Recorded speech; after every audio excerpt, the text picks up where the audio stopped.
ce chant. Je viens dans ta maison, je viens te rencontrer. Je viens dans ta maison, je veux te rencontrer. Tel que je suis, m'abandonner.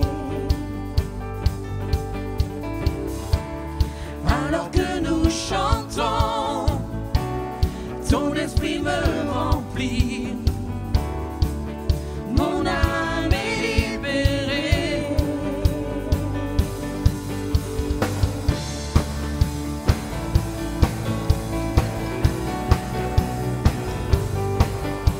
On va reprendre ensemble. Je viens dans ta maison. Chantons de tout notre cœur ce matin. Je viens dans ta maison. Je viens dans ta maison. Je veux te rencontrer. Je veux te rencontrer. Tel que je suis. Tel que je suis, m'abandonner. Alors que nous chantons. Alors que nous chantons, ton esprit me remplit. Mon âme est libérée. Je te vois, je t'entends, près de moi, tu es là. Viens et souffle sur moi. Je ressens ta présence comme un feu, comme un vent. Jésus, je veux plus de toi. Est-ce que vous ressentez ce matin la présence de Dieu parmi nous? Amen. Puissions faire monter vers lui toutes nos louanges, tous nos chants de reconnaissance ce matin. Seigneur, je viens dans ta maison. Dernière fois. Je viens dans ta maison, je veux te rencontrer. Tel que je suis, m'abandonner. Alors que nous chantons, ton esprit me remplit. Mon âme est libérée. Je te vois. Je te vois, je t'entends, près de moi, tu es là. Viens et souffle sur moi. Souffle sur nous ce matin, Seigneur. Je ressens ta présence comme un feu, comme un vent. Jésus, je veux plus de toi. Oui, je te vois. Je te vois, je t'entends, près de moi, tu es là. Tu es là, Seigneur. Viens et souffle sur moi. Je ressens Ta présence comme un feu, comme un vent. Jésus, je veux plus de toi. oui, Jésus. Jésus, je veux plus de toi. Jésus. Jésus, je veux plus de toi.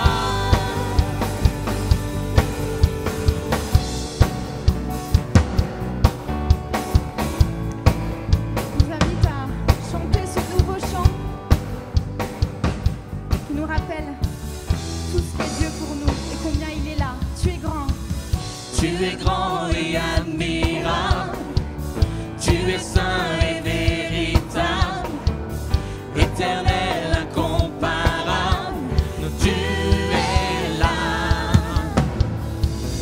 Tu es fort et insondable, infini et redoutable, majestueux, immuable, tu es là.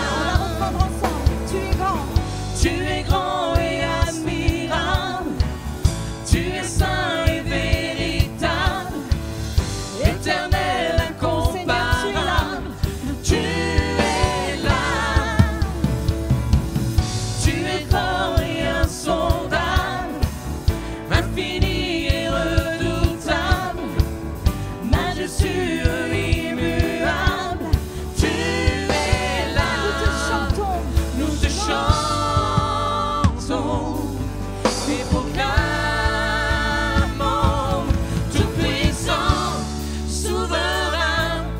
tu tiens ma vie dans ta main. Rédempteur, couronné, par toi je suis libéré.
chante Alléluia, Alléluia, Alléluia. Ton amour est là. Amen. Il te gardera. Il va prendre soin de toi. Voilà pourquoi on peut lui faire confiance à lui. Il adressait toujours nos prières. On aimerait vous inviter à vous lever et à chanter avec nous ces chants qui nous invitent vraiment à rester centrés sur Dieu. Lui seul est digne ce matin d'être loué et adoré. Et je prie vraiment pour que rien ne puisse nous empêcher ce matin de le louer, que ce soit à pleine voix ou que ce soit du bout de nos lèvres, parce que des fois il y a des circonstances qui font qu'on n'a pas forcément envie de chanter à pleine voix, mais que ce matin nous puissions vraiment rester les yeux, les cœurs fixés sur Dieu, car lui seul est digne de recevoir nos louanges. Amen.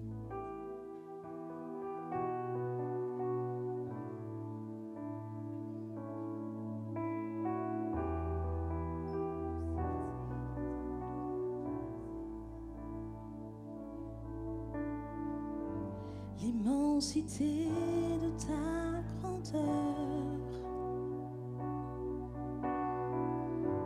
me montre que je ne suis rien.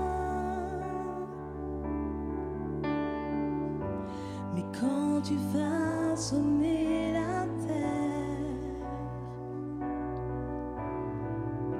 j'étais déjà près de ton cœur. Tu m'aimais avant que je sois. Mais pour moi tu as tout donné. Toi seul pouvais me libérer. C'est pourquoi je veux t'adorer ce matin. C'est pourquoi je veux t'adorer. Toi seul est digne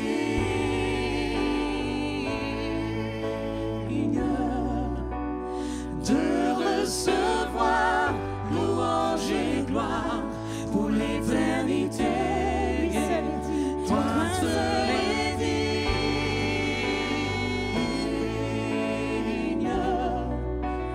de recevoir louange et gloire pour l'éternité.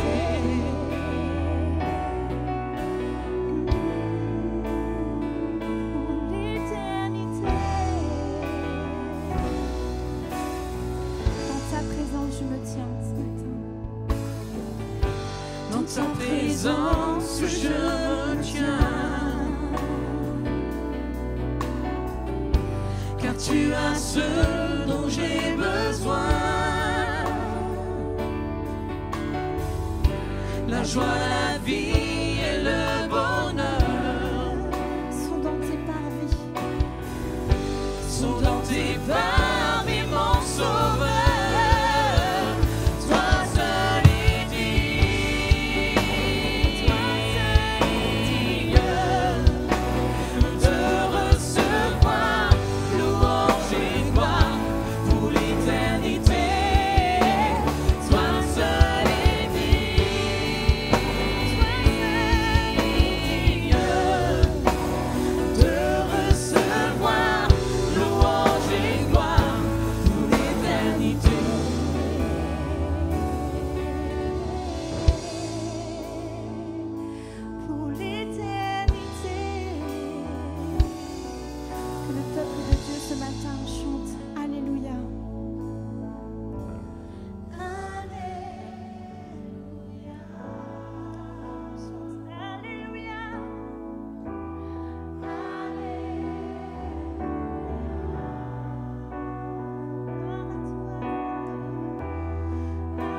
toi, centré sur toi, Jésus. Centré sur toi, je ne veux que toi, Seigneur.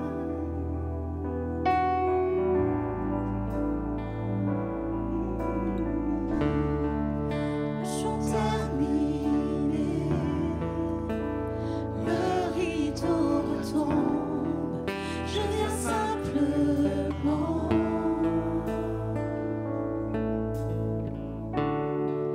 porter mon offrande, car j'ai le désir de réjouir ton cœur.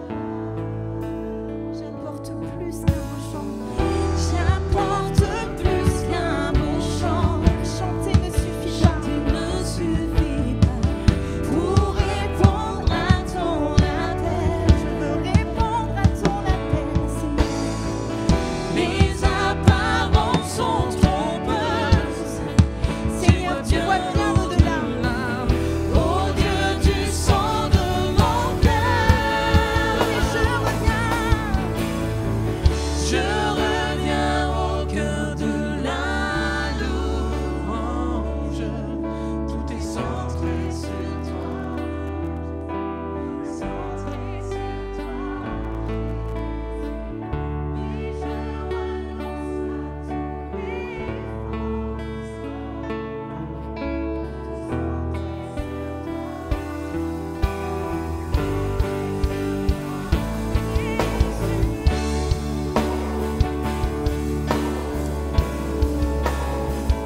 dans la liberté ce matin, roi d'éternité, roi d'éternité, qui peut exprimer ce dont tu es dit,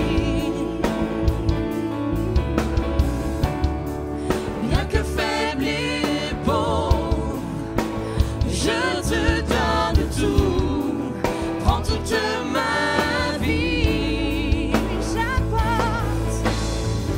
J'apporte plus qu'un beau chant. Chanter ne suffit pas pour répondre à ton appel.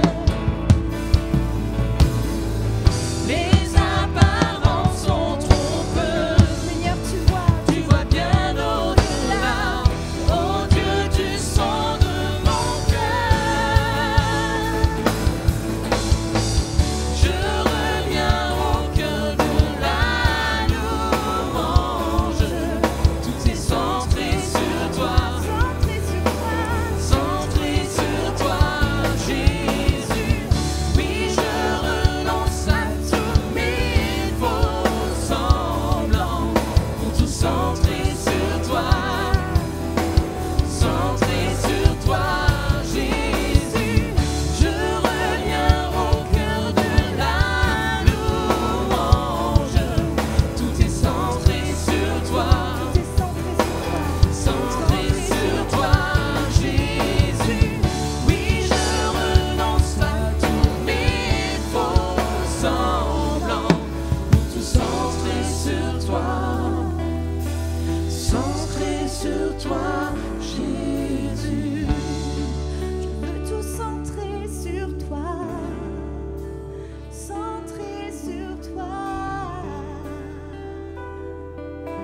centré sur toi, Jésus. Je veux tout centrer sur toi, centré sur toi, centré sur toi, Jésus. Si ce matin tu n'as pas eu l'occasion de prier, d'élever ta voix, profite de cet instant pour pouvoir dire à ton Père combien tu l'aimes, combien il est précieux dans ta vie, combien il est grand pour toi. Alléluia, Seigneur Jésus, merci pour ton amour, merci pour ta grâce, Seigneur, merci parce que chaque jour tu es présent, Seigneur, tu es présent dans nos vies, dans nos cœurs, Seigneur. Sois élevé, Seigneur, ce matin. Loue ton peuple t'élève, Seigneur, ce matin. Sois honoré, Seigneur.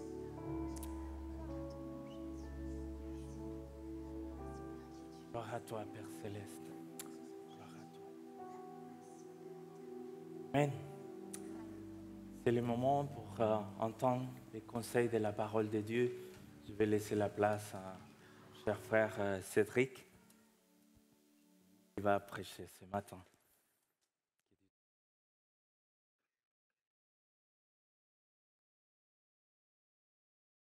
Bonjour à tous, heureux de vous retrouver et avec tout ce que nous venons de chanter, je voudrais simplement vous inviter, vous m'entendez un peu de manière coupée? Ça va mieux? Ah, je vous invite à une nouvelle fois prier pour remettre ce temps entre les mains de notre Seigneur.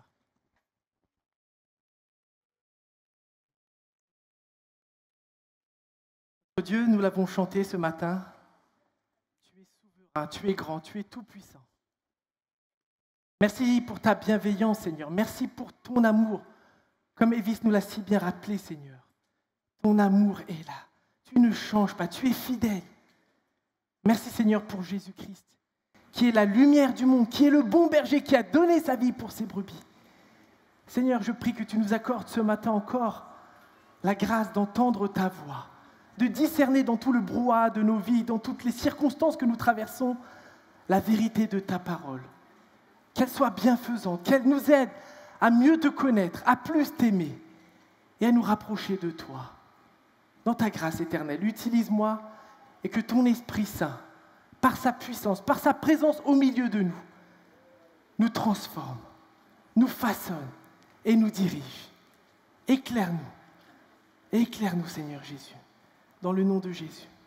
Amen. Comme Évis le demandait tout à l'heure aux enfants, il semblerait que la rentrée se soit plutôt bien passée. Mais qu'en est-il des adultes? Est-ce que vous êtes contents que les enfants reprennent? Ça aussi, ça peut être une autre façon de voir la rentrée. Mais chacun, nous connaissons plus ou moins nos rentrées. Et c'est vrai que ce rythme des rentrées scolaires rythme un petit peu chacune de nos années. Et j'ai eu la joie ce jeudi d'accompagner 2 de mes filles durant leur nouvelle année scolaire. Et j'apprécie toujours ce moment de pouvoir être à leur côté, à la fois pour les soutenir, les encourager, mais aussi pour les observer. Et j'aime voir la joie des retrouvailles, mais aussi les écouter avec leurs diverses appréhensions. Dans quelle classe je vais me retrouver? Avec qui est-ce que j'aurai encore mes amis? Pour ma fille qui rentre en 6e, c'était tout nouveau pour elle. Quel prof je vais avoir et mon emploi du temps? Est-ce que je vais avoir de nouveaux amis? Parce que l'école, en effet, au-delà d'être une transmission de connaissances, c'est aussi un lieu d'interaction, de vie, de sociabilité. C'est un lieu où on apprend les uns des autres, où on se côtoie, où on passe du temps, où on partage. Et cela est tout aussi vrai pour le travail, n'est-ce pas?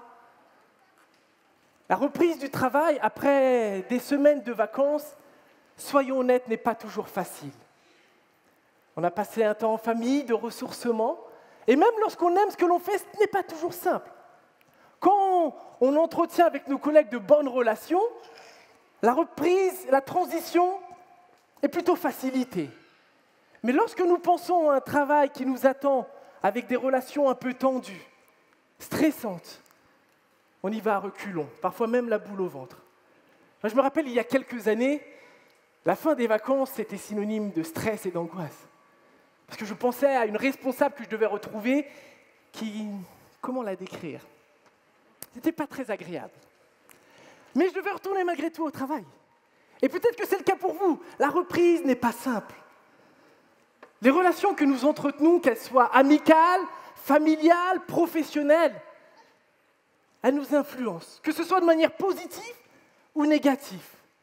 Et malgré leur complexité, ces expériences de vie, ces relations sont essentielles à notre développement. Nous sommes des êtres relationnels. Dieu nous a créés pour vivre en relation les uns avec les autres.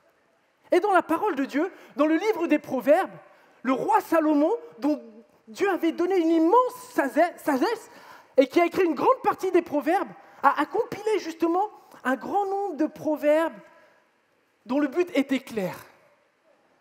Enseigner la sagesse et la connaissance pour nous permettre de vivre nos vies à la fois dans la crainte, mais aussi dans l'amour de Dieu.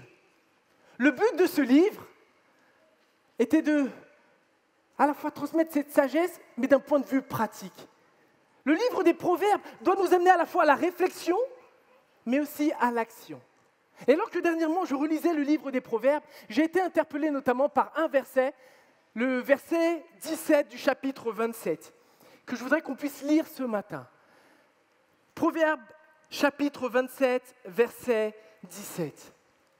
Je crois en effet qu'à travers la grande simplicité de ce verset, il y a de profonds enseignements pour chacun de nous aujourd'hui encore. Et une grande pertinence alors que nous abordons une nouvelle rentrée scolaire. Et voici ce que la parole de Dieu nous dit en Proverbe 27, verset 17. L'homme s'affine au contact de son prochain, tout comme le fer se polit par le fer. Un verset à la fois très court, mais à la fois très riche. Dans le texte original, en hébreu, le verbe qui est traduit par « s'affine » et « se polit » est exactement le même. C'est exactement le même verbe que l'auteur, Salomon, a utilisé. Et cela était volontaire, puisque derrière cette image du fer, c'était aussi une image qui rappelait l'usage des outils agricoles dans une société qui vivait principalement de l'agriculture. Les fruits, les céréales, les légumes faisaient partie intégrante de l'alimentation quotidienne. Et donc cette image du fer ramenait aussi au fait que l'usage des outils dans ces métiers qui étaient très physiques, dans cette activité quotidienne, nécessitait d'être affûté, d'être affiné pour être efficace, pour pouvoir effectuer ce travail. Et donc chacun affûtait son outil de manière aussi sérieuse et patiente que possible. Le fer, à l'époque, était connu comme le matériau le plus solide. Et seul le fer contre le fer permettait d'affûter et d'obtenir justement une lame efficace, qui s'abîmait avec le temps dû à l'usure et aux imperfections. Et cette image donc du fer que Salomon utilise, il vient l'appliquer aux relations humaines. Et je crois qu'en reprenant cette image, être au contact l'un de l'autre, s'affiner au contact les uns des autres, ne se fait pas sans étincelle. Si on peut reprendre d'une certaine manière cette image. Effectivement, je crois que dans nos relations, il est inévitable qu'il y ait des tensions, des accros, des moments franchement désagréables. De nature plutôt calme, posée, j'ai grandi sans vraiment connaître beaucoup de tensions ou de conflits relationnels. Je crois que c'est une grâce. Le Seigneur m'a aussi préservé là-dessus. Dans ce domaine-là, je crois que le mariage m'a beaucoup appris. Réfléchissez bien avant de vous marier. Non, plus sérieusement, j'ai beaucoup appris sur moi-même. Le Seigneur m'a beaucoup enseigné sur mon propre cœur et sur ma propre vie. Que ce soit au travail, dans le couple, avec le voisinage, avec nos amis, nos relations mettent en évidence tout d'abord nos différences.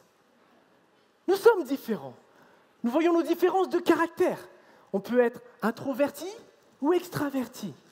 On peut être quelqu'un de plutôt impulsif ou quelqu'un de plutôt calme et posé. Nous voyons de la même façon nos différences d'interprétation. Lorsque nous voyons une information, une situation, nous ne la comprenons pas de la même façon.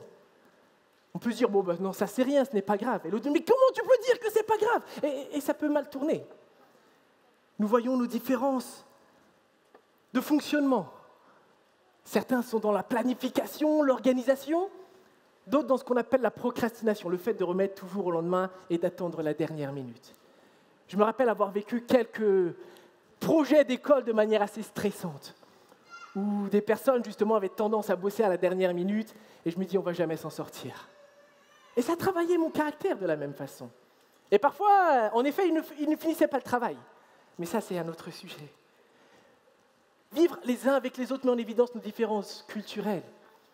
Lorsqu'on grandit en France, on est aussi influencé d'une manière inconsciente, mais d'une vision occidentale peut-être du monde et de la société. Mais ce n'est pas la seule façon de voir le monde, et ce n'est pas la meilleure façon de voir le monde. Être au contact d'autres personnes de culture asiatique ou africaine enrichit le débat, mais en effet, amène aussi son lot d'incompréhension. Il y a nos différences de gestion du temps, notre gestion de l'argent, nos différences d'éducation. différences dans nos attentes, tant d'autres différences.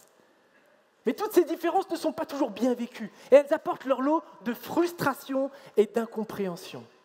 Je ne sais pas pour vous, mais de manière générale, je m'attends à ce que les personnes réagissent d'une manière que moi, j'espère. Et lorsqu'ils ne réagissent pas comme ça a tendance un petit peu à m'irriter. Mais je crois que c'est une des choses sur lesquelles nous nous trompons. Ce n'est pas parce que les gens, justement, sont différents ou font les choses différemment que c'est forcément moins bien. C'est juste différent. Et ça nécessite aussi de la communication, ça nécessite de la patience, ça nécessite de l'écoute et de l'adaptation. Mais si, en effet, être au contact les uns des autres fait apparaître nos différences, cela fait aussi apparaître nos propres imperfections. Soyons honnêtes, ça fait tout simplement apparaître nos défauts. Le fait de s'emporter facilement, le fait d'être peut-être de mauvaise foi, mais ça c'est les autres, ce n'est pas nous. Le fait d'être peut-être entêté, le fait de manquer de compassion, ça fait ressortir toutes ces choses-là que l'on voudrait un petit peu dissimuler et cacher. Mais au final, que ce soit la manifestation de nos différences ou de nos imperfections, être au contact les uns des autres fait simplement ressortir notre nature corrompue et pécheresse. C'est une réalité. Qu'on le veuille ou non, voici ce que nous sommes. Et la parole de Dieu nous le rappelle si bien à plusieurs reprises, et dans ce beau passage de Romains 3, versets 10 à 18. L'Écriture le dit, il n'y a pas de juste, pas même un seul. Pas d'homme capable de comprendre, pas un qui cherche Dieu. Ils se sont tous égarés, ils se sont corrompus tous ensemble. Il n'y en a pas un qui fasse le bien, non, pas même un seul. Leur gosier ressemble à une tombe ouverte, leur langue sert à tromper. Ils ont sur les lèvres un venin de vipère, leur bouche est pleine d'aigres malédictions. Leurs pieds sont agiles quand il s'agit de verser le sang. La destruction et le malheur jalonnent leur parcours. Ils ne connaissent pas le chemin de la paix. À leurs yeux, révérer Dieu n'a aucun sens. Pas de juste, pas même un seul. En effet, nous le voyons, nous agissons mal. Nous parlons mal. Nous pensons à mal. Et cela vient du fait que nous sommes pécheurs.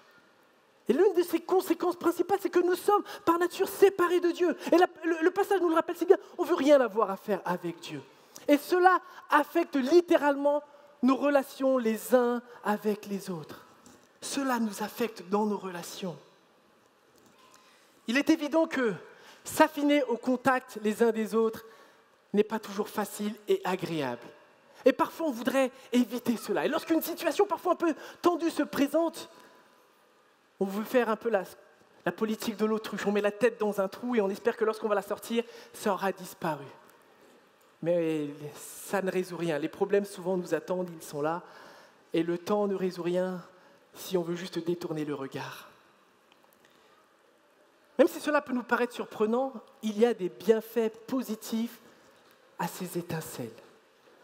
Il y a des véritables bienfaits lorsque nous réalisons tout d'abord notre condition de pécheur et nous l'acceptons.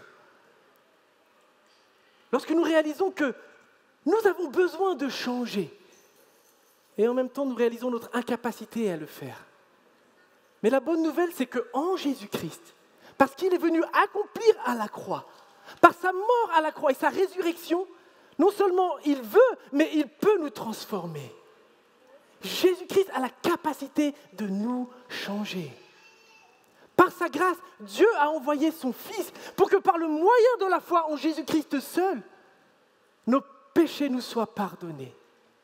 Pour que nous soyons réconciliés à Dieu. Parce qu'avant tout, c'est de lui que nous sommes séparés. Que nous puissions être réconciliés à lui et ainsi être réconciliés les uns aux autres. Et Dieu, dans sa grâce, ne nous laisse pas seuls. Il nous envoie son Saint-Esprit. En effet, c'est par l'Esprit Saint que nous apprenons à obéir à sa parole. C'est par l'Esprit Saint que nous sommes capables de la mettre en pratique. Et ainsi cela transforme et façonne nos relations les uns avec les autres.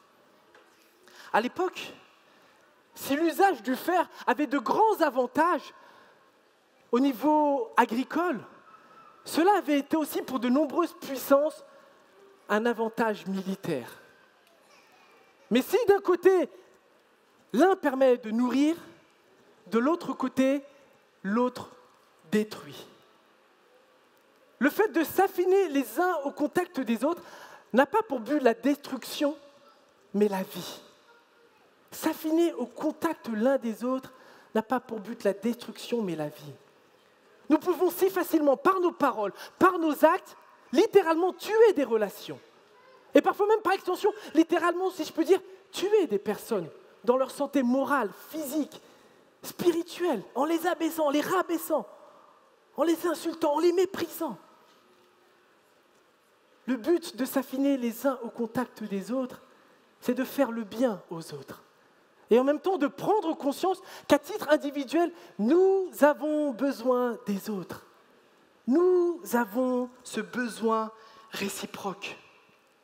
Notre passage nous dit que l'homme s'affine au contact de son prochain. Et je crois qu'il y a vraiment cette dimension de correction mutuelle. Cette correction mutuelle où nos aspérités progressivement disparaissent, où nos comportements se modifient, où littéralement notre caractère se forme et se façonne. Mais pour en tirer tous les bénéfices, je crois qu'il est important d'en être ouvert et réceptif.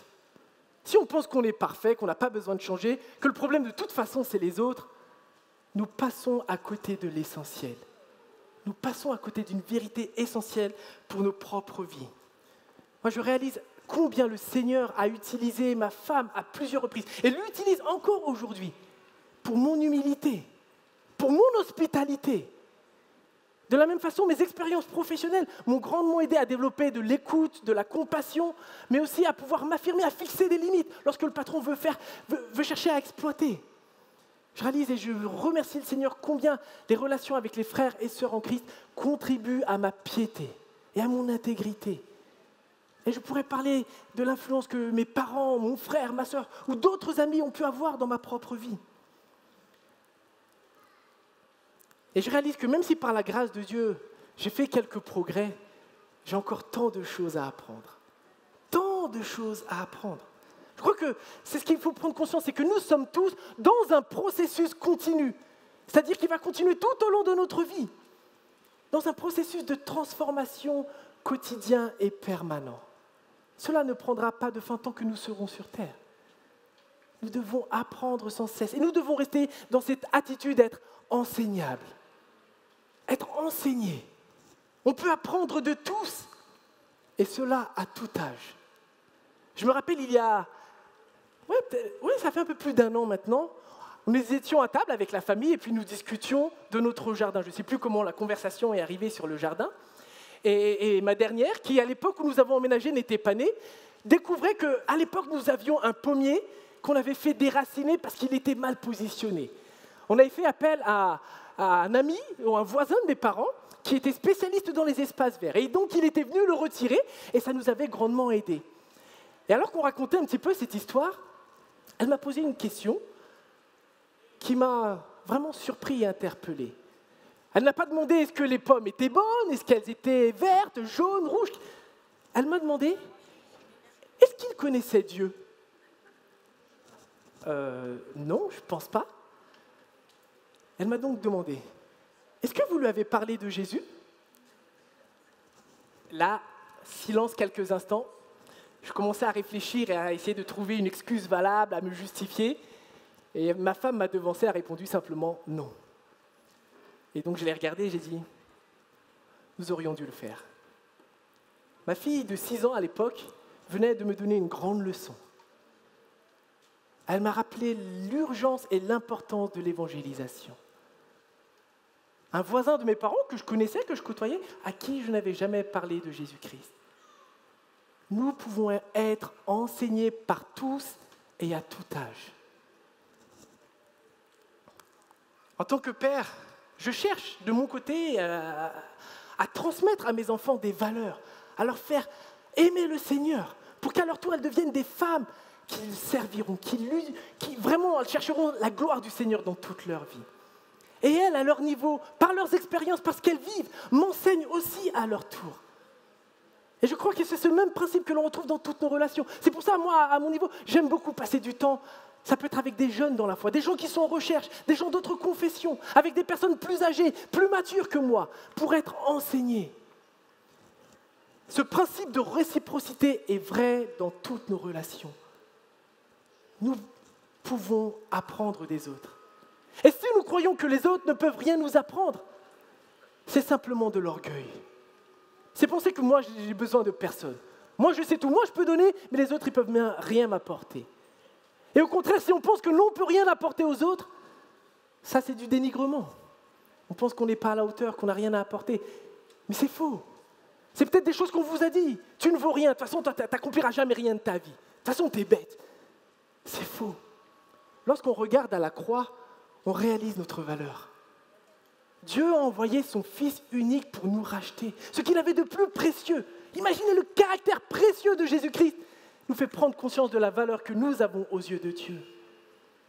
Dieu nous a dotés de dons. Dieu veut nous utiliser. Ne laissons pas des personnes, ne laissons pas la société nous faire croire le contraire. Nous sommes aimés du Père céleste. Amen.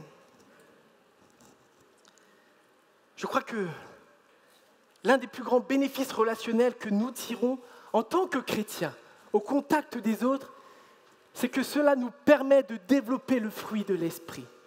Il y a ce beau passage en Galates 5, 22 qui nous dit « Mais le fruit de l'esprit, c'est l'amour, la joie, la paix, la patience, l'amabilité, la bonté, la fidélité, la douceur, la maîtrise de soi. » Lorsqu'on lit ce passage, ça nous décrit parfaitement, n'est-ce pas?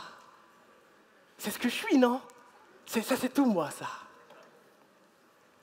On réalise surtout que c'est l'Esprit Saint qui nous équipe pour vivre des relations saines, des relations restaurées, renouvelées, des relations qui glorifient le Seigneur. Le Seigneur va nous donner des occasions toutes particulières pour expérimenter et grandir dans ce domaine. Peut-être qu'en ce moment, vous priez pour dire « Seigneur, donne-moi plus de patience, donne-moi plus de maîtrise de moi. » Le Seigneur va vous envoyer ce collègue, ce camarade de classe, quotidiennement pour vous aider à progresser, pour vous exercer. Parce que la patience, elle ne va pas s'acquérir en étant seul avec soi-même. Moi, je suis plutôt patient avec moi-même. Mais le Seigneur va se servir d'autres personnes. De la même façon, peut-être que vous priez pour de la douceur, pour plus de bonté. Tournez la tête autour de vous. Peut-être qu'il y a ce frère et cette sœur en Christ avec qui vous avez du mal. Mais le Seigneur vous appelle à lui manifester de la bonté. Il y a ce voisin qui n'est pas toujours agréable. Le Seigneur veut vous utiliser pour lui témoigner de la bonté et de la douceur. Nos relations sont là pour nous aider à développer le fruit de l'esprit. Bénissons le Seigneur pour ces personnes. Intercédons pour eux, prions et demandons au Seigneur, Seigneur, aide-moi à les aimer comme tu le veux. Par moi-même, je n'y arrive pas, mais aide-moi, Seigneur. Rends-moi capable de manifester le fruit de l'esprit pour que tu sois glorifié.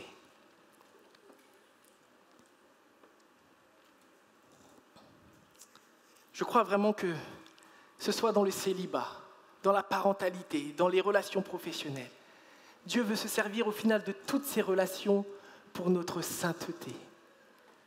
Le Seigneur veut se servir de cela pour nous rendre toujours plus saints, comme lui-même est saint. Nous pensons souvent que nos relations sont là pour notre bonheur, pour m'apporter un plus. Mais le christianisme, ce n'est pas du développement personnel, ce n'est pas la pensée positive et toutes les choses doivent contribuer à mon petit bonheur à moi. Le Seigneur veut que nous soyons saints. Que cela aide à changer aussi notre rapport et voir que cela sert aussi à glorifier le Seigneur. Les proverbes ont été écrits dans un contexte d'alliance, du peuple de Dieu avec ce Dieu souverain, tout-puissant. Et leur application était donc dans un contexte aussi communautaire. Le peuple d'Israël vivait en communauté, et à la fois l'aspect religieux et spirituel impactait tous les domaines de leur vie. Et je crois à la lumière de la parole, quand Jésus-Christ, aujourd'hui, en tant que peuple de Dieu, le Seigneur nous appelle aussi à mettre en pratique le fait de s'affiner les uns au contact des autres dans l'Église.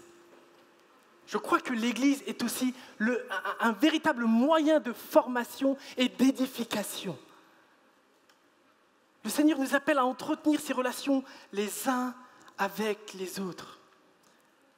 Ne pas vivre la communion fraternelle, c'est se priver d'un moyen de grâce que le Seigneur veut utiliser pour nous façonner à son image, pour développer le caractère de Jésus-Christ. Vivre l'Église, c'est prendre part, c'est appartenir littéralement à une Église multiculturelle, où je suis à la fois écouté, compris, soutenu, enseigné, accompagné, mais où je suis aussi à la fois averti et repris. En général, je ne sais pas pour vous, mais nous n'aimons pas les reproches. On n'aime pas être repris, d'autant plus lorsqu'on devient adulte. On dit c'est bon, lorsque j'étais enfant, mes parents m'ont déjà assez repris. Et on est souvent sur la défensive. Lorsqu'on est repris dans l'Église, l'une des choses modernes, c'est très vite de dire « Dieu seul me juge ». Personne n'a le droit de me juger. Tu n'as pas le droit de me juger. La Bible ne dit-elle pas en Matthieu 7, verset 1, « Ne jugez point, afin que vous ne soyez point jugés à votre tour ». Quelle mauvaise compréhension de ce passage.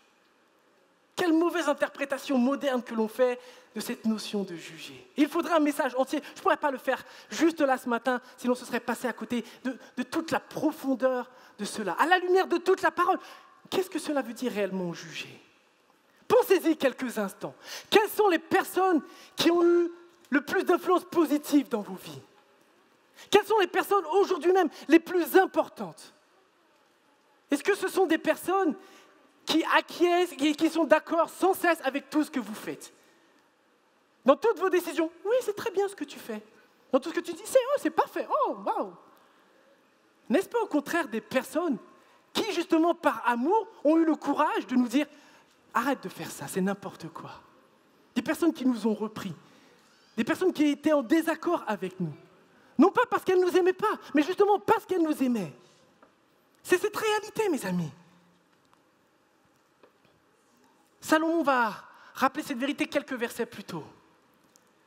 Mieux vaut reprendre ouvertement quelqu'un que se taire par amitié.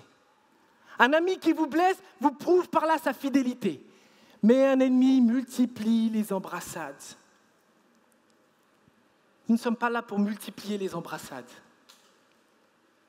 Dans l'Église, nous sommes plus que des amis, nous sommes une famille, des frères et sœurs en Christ.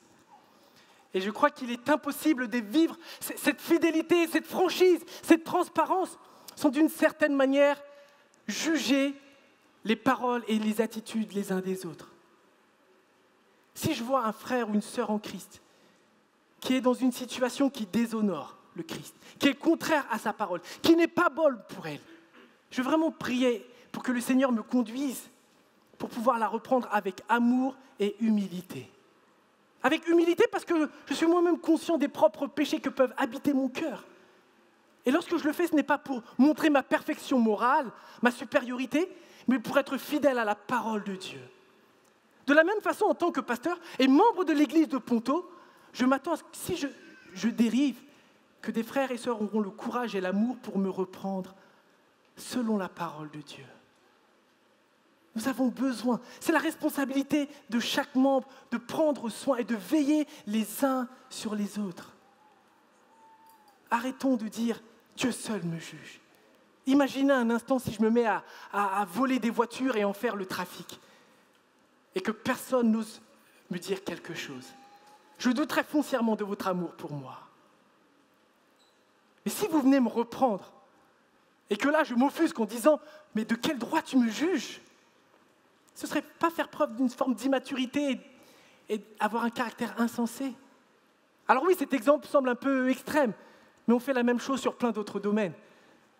Le concubinage, l'adultère, le mensonge, le manque de générosité, la rébellion à Dieu, la désobéissance à la parole. Laissons-nous reprendre par amour. Et au lieu de brandir un petit peu « ne me juge pas » comme un bouclier de défense, apprenons vraiment à plier le genou dans la repentance, mes amis. Moi, vraiment, je crois que le Seigneur nous appelle, en effet, à nous affiner les uns au contact des autres. Et la parole est claire là-dessus. Mais cela ne doit pas, en même temps, cacher ou dissimuler une forme de méchanceté et de mauvaise motivation. Être franc les uns envers les autres, ce n'est pas manquer d'amour. Certaines personnes vont dire, moi je suis très franc et ça dérange. C'est pas seulement de la franchise, c'est de la méchanceté. On peut mettre les formes pour dire les choses. C'est pas parce que je vais dire les choses telles que je le pense et de manière cash et directe que c'est aimer. On peut se reprendre avec bienveillance et amour. Et certains, peut-être dans vos propres expériences, vous avez été blessés au sein même de l'Église. Combien de fois, en effet, on peut manquer de sagesse et de grâce dans nos paroles? Et ça, on a besoin de cette expérience réciproque du pardon et de reconnaître lorsqu'on a mal parlé ou lorsqu'on est blessé, de demander au Seigneur de guérir son cœur. Mais ce qui m'attriste aujourd'hui, c'est que lorsqu'on est repris, ce qui nous dérange le plus, ce n'est pas notre péché, mais le fait d'avoir été repris. Remettons les choses dans leur bonne perspective. Remettons les choses au bon endroit. Nous voulons être une église, mes amis, qui est chaleureuse dans ses relations. Et cela, c'est une des valeurs de notre église. Mais être chaleureux dans ses relations, ce n'est pas seulement être bien accueilli le dimanche matin. Cela dépasse le cadre seulement du culte. C'est d'apprendre à partager les uns avec les autres. Ce n'est pas seulement parler de la pluie et du beau temps, c'est d'apprendre à tisser des relations profondes où on apprend à parler de soi, on apprend à parler de nos défis. Tout à l'heure, je le disais, c'est d'appartenir à un groupe. Et à la fin du culte, nous allons relancer les inscriptions pour les groupes de maison. Et peut-être que jusqu'à aujourd'hui, vous n'avez pas eu la grâce de goûter à cela, mais je vous encourage vivement. Peut-être que vous venez à l'église depuis peu, mais soyons réalistes, à 500 personnes, c'est très difficile de tisser des relations les uns avec les autres.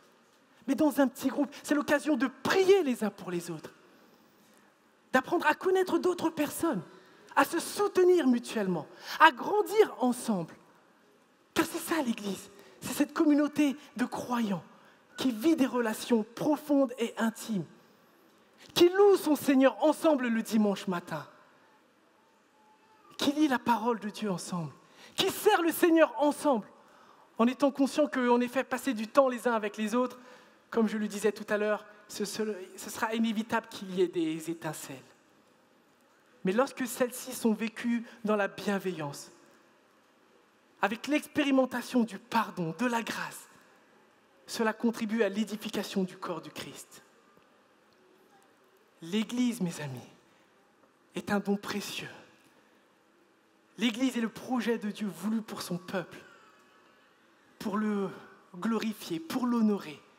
C'est pourquoi nous croyons que l'Église ne peut pas se vivre seulement en regardant des cultes le dimanche matin, à travers Internet. Merci pour les nouvelles technologies, mais vivre seulement l'Église dans son fauteuil ou dans son lit, ce n'est pas vivre la communion fraternelle. Jonathan Lehman, j'aime beaucoup, directeur éditorial et auteur de nombreux livres, a écrit ceci. Il n'est pas surprenant que l'Église virtuelle ou en ligne connaisse un franc succès. C'est pratique et honnêtement, cela permet d'éviter des relations compliquées. Et en même temps, ce n'est pas l'Église. Ce n'est pas l'Église. L'Église, c'est ce contact, c'est ce lien, c'est ce partage. C'est connaître des frères et sœurs, c'est intercéder pour eux, c'est prendre des nouvelles, c'est appeler, c'est aller rendre visite à l'hôpital. C'est ça l'Église. L'Église, c'est le projet de Dieu. C'est lui qui bâtit son Église. Et il veut nous utiliser les uns envers les autres pour nous aider à grandir, pour nous aider à croître, pour nous aider à ressembler à Jésus-Christ. Je voudrais simplement terminer avec une dernière citation de Jonathan Lehman, issue d'un de ses livres. Et voici ce qu'il nous dit. « L'Église nous forme pour que nous devenions des hommes et des femmes de Dieu. Ensemble, nous devenons plus forts. Mais en parallèle, nous apprenons aussi sur ce que Dieu veut que nous soyons en tant qu'individus, selon nos capacités et nos passions uniques. L'Église ne néglige pas nos personnalités. Au contraire, elle les met en valeur en nous reliant au Créateur, qui nous a créés tels que nous sommes, et en même temps, pour nous conduire à vivre avec d'autres et à offrir de l'amour, de la force dont nous ne soupçonnions même pas l'existence. Vous n'avez peut-être pas l'Église que vous vouliez, mais vous avez l'Église dont vous aviez besoin sans le savoir. Je vais prier.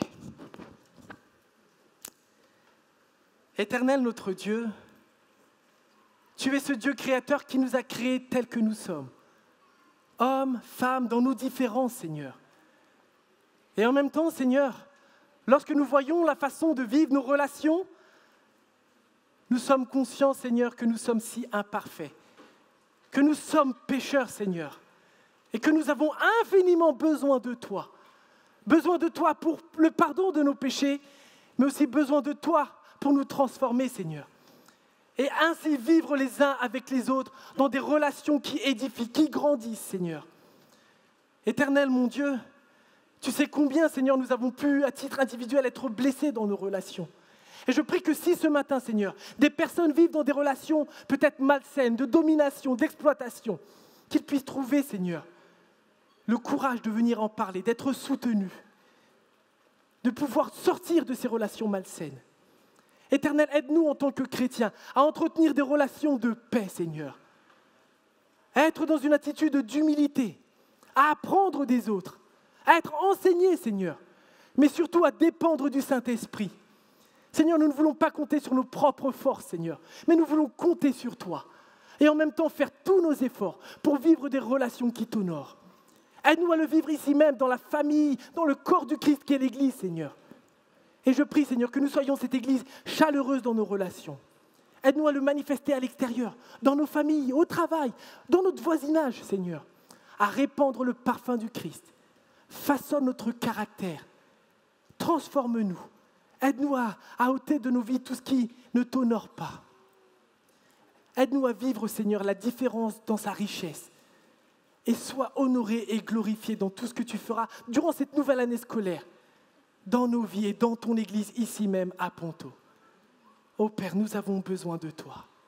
Que ton Esprit Saint agisse avec puissance. Dans le nom de Jésus. Amen. Amen. Merci Cédric pour ce message que Dieu t'a inspiré. Et justement, pour terminer ce culte, nous aimerions vous inviter avec l'équipe louange à vous lever pour entonner ce chant qui nous aide à proclamer que nous sommes tous unis dans l'Esprit, tous unis en Jésus.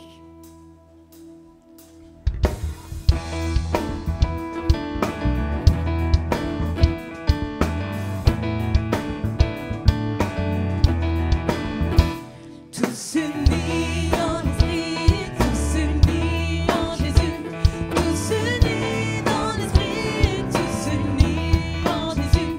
Nous prions que bientôt ce qui divise ne soit plus, et le monde saura que nous sommes chrétiens par l'amour dont nos actes sont empreints. Nous marchons côte à côte, la main dans la main. Nous marchons côte à côte, la main dans la main. À la table du roi, nous partageons le même pain. Et le monde saura que nous sommes chrétiens par l'amour dont nos actes sont empreints. D'un seul cœur. D'un seul cœur, nous voulons travailler pour Jésus. D'un seul cœur, nous voulons travailler pour Jésus. Proclamer à tout homme qu'il nous offre le salut. Et le monde saura que nous sommes chrétiens par l'amour dont nos actes sont empreints. Gloire à Dieu, Créateur de la terre et des cieux. Gloire au Fils éternel, Rédempteur glorieux. Gloire à l'Esprit qui verse en nous l'amour de Dieu. Et le monde saura que nous sommes chrétiens par l'amour dont nos actes sont empreints. Et le monde saura que nous sommes chrétiens par l'amour dont nos actes sont empreints.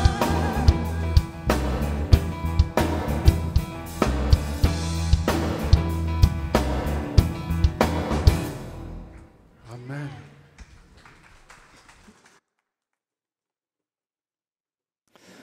Amen. Bonjour à tous, je n'ai pas eu l'occasion de voir vos beaux visages de rentrée encore.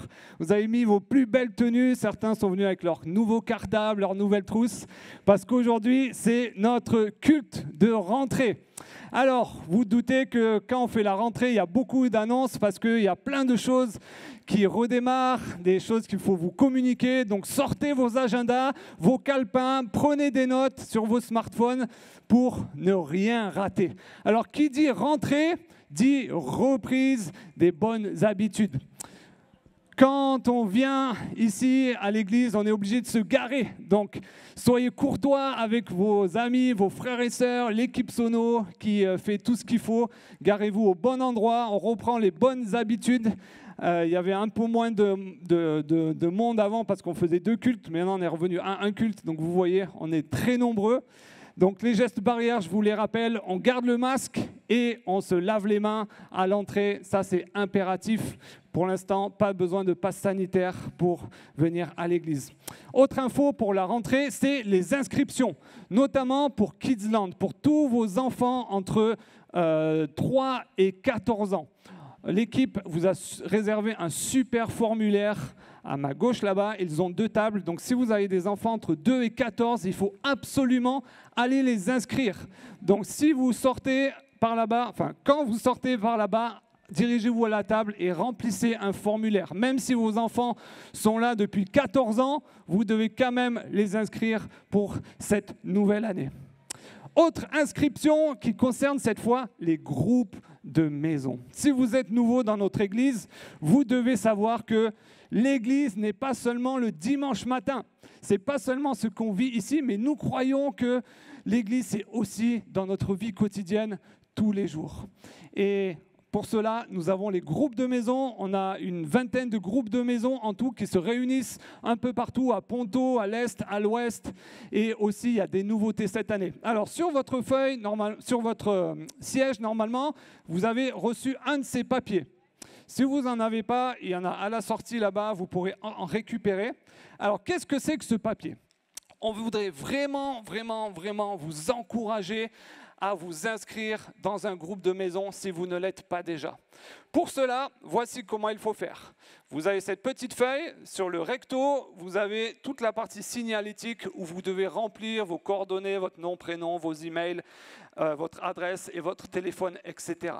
Donc ça, c'est la première chose. Et ensuite, vous avez le choix de cocher parmi tous les groupes de maison qui sont présents, donc au recto et au verso. Donc sur le recto, vous verrez que vous avez une partie qui concerne la zone de Ponto Combo.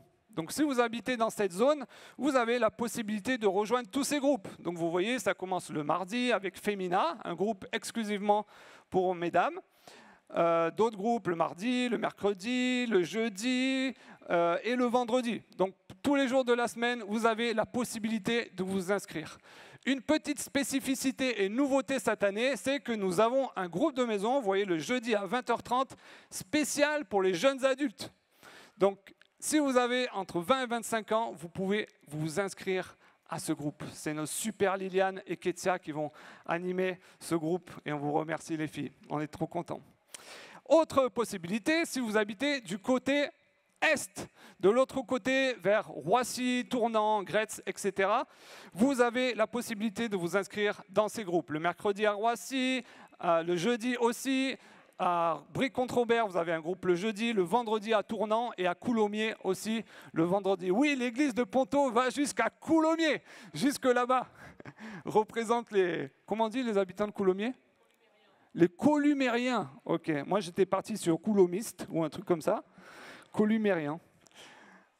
Si vous habitez de l'autre côté, côté ouest, vers le Plessis-Trévise, vous avez 2 groupes les jeudis que vous pouvez rejoindre, dont un, le groupe de jeudi 20h30 de Mireille Avis qui sera en visio. Et il y a des nouveautés cette année, c'est que vous avez des groupes, vous voyez, il y a une partie virtuelle, c'est-à-dire que vous aurez des groupes qui seront exclusivement en visio cette année. Avec le confinement, la période du Covid, on a constaté qu'il y a beaucoup de gens qui s'inscrivaient dans des groupes de maison parce qu'ils avaient des enfants ou ils n'étaient pas dispo tel ou tel soir. Et on va lancer un groupe visio en français avec moi-même le jeudi à 20h30. Donc si vous êtes bloqué, vous n'avez pas de dispo, inscrivez-vous pour un groupe qui sera 100% en visio. Et puis on a un nouveau groupe aussi, on se réjouit le jeudi à 20h en franco-mandarin cette fois. Donc si vous voulez bosser votre mandarin, inscrivez-vous et comme ça vous pourrez être bilingue peut-être à la fin de l'année. Peut-être au début vous ne comprendrez rien. Mais voilà, donc ça c'est des groupes 100% visio qui quelquefois se réuniront en présentiel pour avoir la communion fraternelle et l'aspect chaleureux et évidemment des bons barbecues ensemble. Et puis à la fin du verso, vous avez un groupe à thème qui est un groupe qui est exclusivement pour la préparation baptême, qui va être animé par notre ami Manu. Voilà, donc tous les jeudis à 20h30, si vous voulez faire une démarche pour le baptême, ce ne sera plus les samedis matins comme on le faisait de temps en temps, mais ça va être un groupe de maison spécial pour les personnes qui veulent se faire baptiser prochainement. Donc inscrivez-vous pour cela. Donc voilà pour les nouveaux groupes. Alors, 3 raisons pour lesquelles vous devez remplir ce fascicule. 3 cas. Le premier cas, si vous êtes tout nouveau, vous arrivez pour la première fois, vous voulez participer à un groupe de maison, inscrivez-vous et vous prenez ce papier, vous le remplissez et vous le mettez dans les urnes qui sont tout au fond de la salle en sortant. Deuxième cas, si vous décidez de changer de groupe, vous avez déjà un groupe mais vous voulez changer de groupe, inscrivez-vous, notez vos coordonnées et vous cochez le groupe, le nouveau groupe que vous voulez, vous le mettez dans l'urne. Troisième situation, si vous changez de coordonnées, si vous avez changé d'email, de téléphone, d'adresse ou quoi que ce soit, ce fascicule nous sert aussi à avoir vos bonnes informations. Donc remplissez la partie là et vous le mettez dans l'urne. Si vous ne changez pas de groupe de maison, vous êtes déjà dans un groupe de maison, pas la peine de remplir le fascicule. Ça va, c'est clair pour tout le monde? Impeccable. Je ne vais pas dire est-ce qu'il y a des questions parce que sinon on ne va pas en finir. Ok, donc voilà pour les groupes de maison. Autre super information, on est très très heureux pour ça, on en a parlé les 2 dimanches derniers, c'est qu'aujourd'hui va ouvrir un nouvel endroit qu'on appelait le vestiaire. Le vestiaire, c'est un endroit de solidarité où on peut partager des vêtements pour tous les enfants jusqu'à l'adolescence. Donc pour cela, on avait expliqué les dernières fois, vous voyez la super équipe, notre super nouvelle équipe vestiaire qui a tout organisé. Quand vous allez voir ça, vous allez halluciner, hein, vous allez voir ça. Donc, pour s'inscrire, vous pouvez soit le faire sur Internet, tout en bas de notre site Internet, vous cliquez sur le bouton vestiaire et vous remplissez le formulaire des informations. Sinon, vous pouvez, à la fin du culte, vous rendre dans le hall de la crèche, là-bas, où se trouve le vestiaire. Et il y a notre super équipe qui va vous accueillir et en fonction des créneaux qui sont disponibles, vous faire monter à l'étage et vous faire partager donc tout cela. Donc, allez directement après le culte, vous rendre au vestiaire pour si vous avez des besoins en termes de vêtements.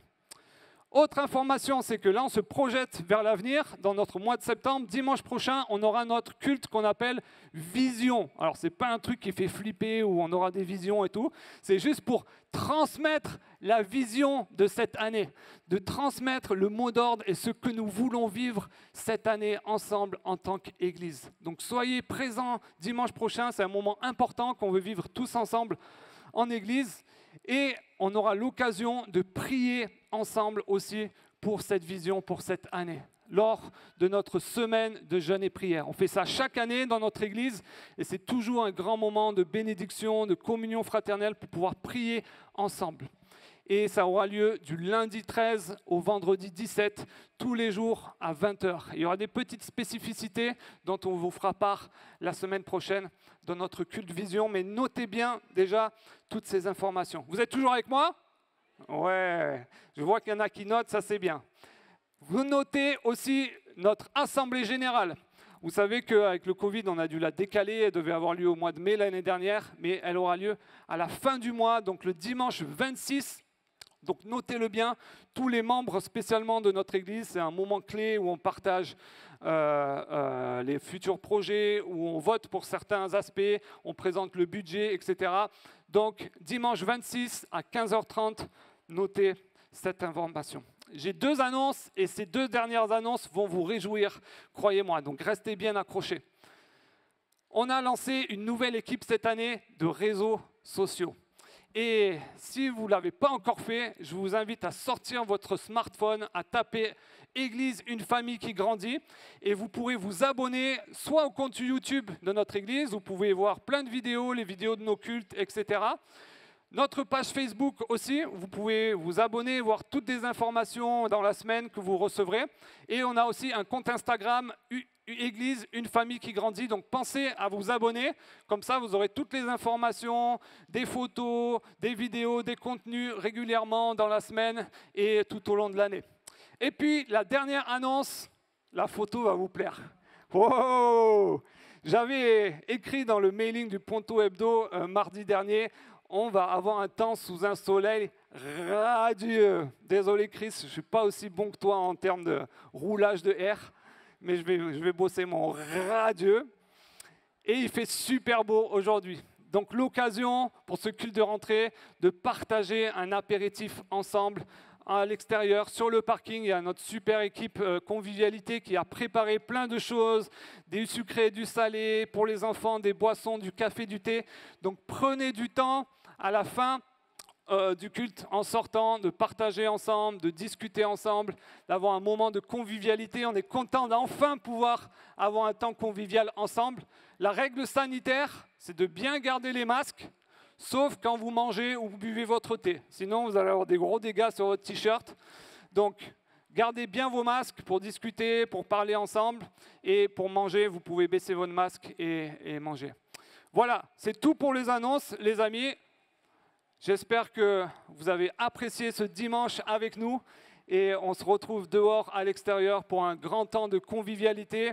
Et on se voit dimanche prochain pour notre grand culte vision. Bon dimanche à tous!